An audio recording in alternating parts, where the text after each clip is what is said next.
Hello everyone, I'm Phoenix Tremayne, and today I'm going to give you your weekend review for Bold and Beautiful for the week of April 26th to the 30th. But first, if you haven't done so, please take a minute to subscribe. If you have subscribed, thank you very much. I do appreciate it. Please hit that like button, because every time you hit the like button, let YouTube know it's a good channel for soap fans, so folks can come over and be part of our soap fam. We also have a membership where you get early access to videos, exclusive videos. I have some new ones coming up I got to do today, and you get your videos a week in advance, your spoilers a week in advance. So being part of the membership is a good place to be. Just give it a try for a month to see if you like it, and hopefully I'll see you as a member as well as a subscriber. So here we go. We're going to talk about Bold and Beautiful for the week of April 26th to the 30th, where we had Hope take Liam back.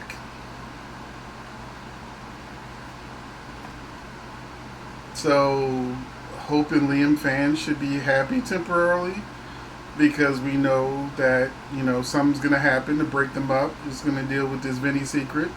And, yeah. So be happy for the little bit of happiness you get, because I really think that she will end up with Thomas. But we'll see. Zoe asked Quinn to continue to talk to Carter, unaware that there are sparks flying everywhere between Quinn and Carter. It made absolutely no sense that she would keep sending Quinn to talk to Carter. Now, the first time Quinn talked to Carter on Zoe's behalf, understandably, she, that's one more person in her corner. But when it didn't work the first time Quinn talked to him, why would she send him to him like 2 and 3 times? It was like a broken record. That's part of the problem with Bold and Beautiful being like a broken record, where we're having the same storylines over and over again, and we'll have the same dialogue for months on end. And now we're getting her like keep sending Quinn after Carter, not realizing she's literally sending Quinn after Carter. Chief Baker tells Bill he's looking for Liam, and then Bill calls him a detective. Why is it people have... He called him Chief Baker in a previous episode. So why is it so hard for Bill, as well as the people that, write the spoilers and straight out of CBS, to call him Lieutenant and now Detective, and, he has a title. He's the chief.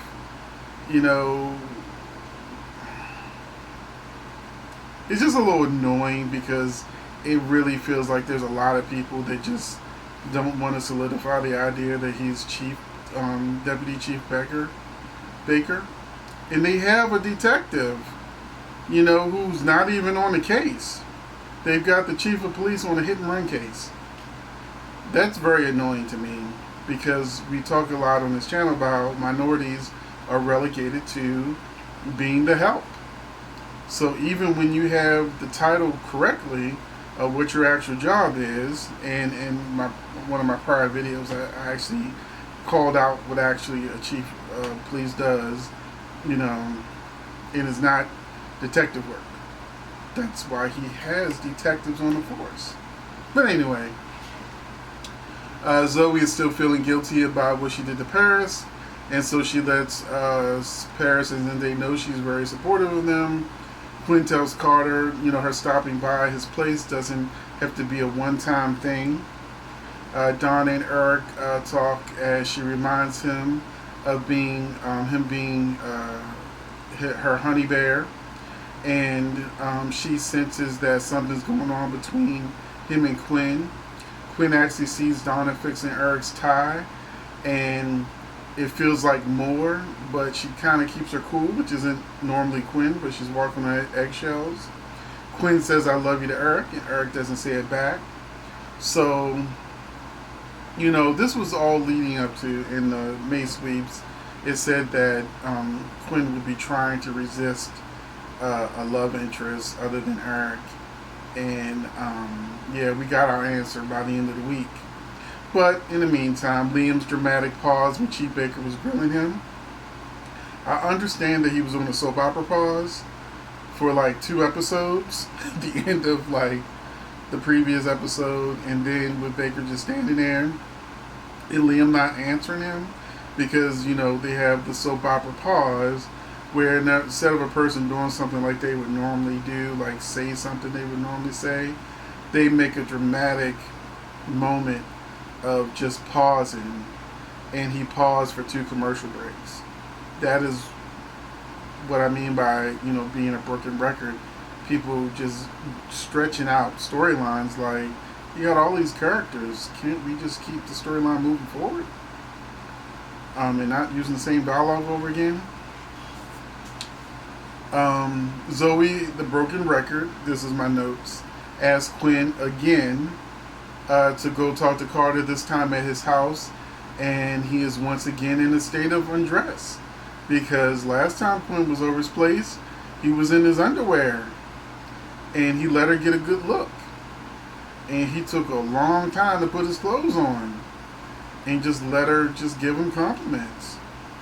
So clearly Carter's not the good guy that he's been portrayed to be, knowing that that's his best friend, even though you don't ever really see him in the scenes that much, which is Reg, his father's wife. And he just became like COO or something. So it also means he can lose a really good job that he was working, worked really hard to get. So, but I saw somebody on Twitter say, thank goodness that Bold and Beautiful is messy again. So, I guess I'm here for the mess, but Brooke grows hope about how much Thomas is visiting with Liam gone. Liam finally agrees that Bill is right, and he needs to keep the secret since Hope wants him to come back home. Paris keeps telling Zoe not to trust Quinn with Carter. The only one in the show with common sense seems to be Paris. Carter and Quinn become Bold and Beautiful's first love scene since social distancing. And I had my face peeled to the TV like, is that really them? Because they had some weird angles where it looked like he was kissing somebody that had a wig on. And the last time when it was supposed to be Zoe, it was his wife, and that clearly wasn't his wife because his wife is black. I'm talking about Lawrence St. Victor plays Carter. His wife is black, so that was clearly a white woman he was kissing. Then there were shots where it was definitely looked like him and Quinn. I'm like, is this some kind of trickery? I was trying to figure it out because the same thing happened when Liam and Hope finally kissed. There were scenes that looked like he wasn't really kissing Hope, and then there were scenes where it did look like he was kissing Hope.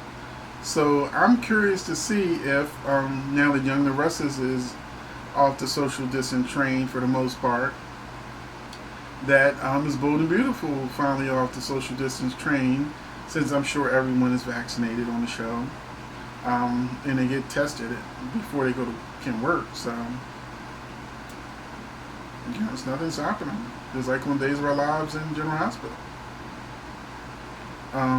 So that was it for this week. The big shock that took everybody by surprise was Quinn and Carter getting it in, which actually I was really here for it, but the backlash of what happens to Carter when the truth comes out.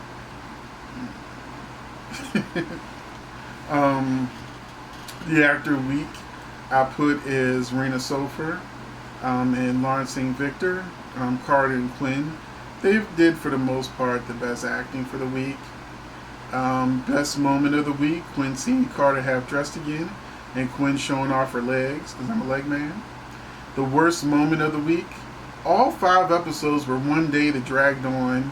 They had lots of boring conversations between Brooke and Hope and her peekaboo coat, because Brooke is wearing a coat that usually, you surprise your man with nothing on underneath. So I don't know if that was a coat dress or she was just wearing a coat and didn't take it off, but yeah, that happened. We still had Hope in her Little House on the Prairie get up. And yeah, and Paris still has that stupid hairstyle that I grew tired of like day one. So those are the Bold and Beautiful Weekend Review. Let me know what you thought about Bold and Beautiful last week, and I will see you in the comment section.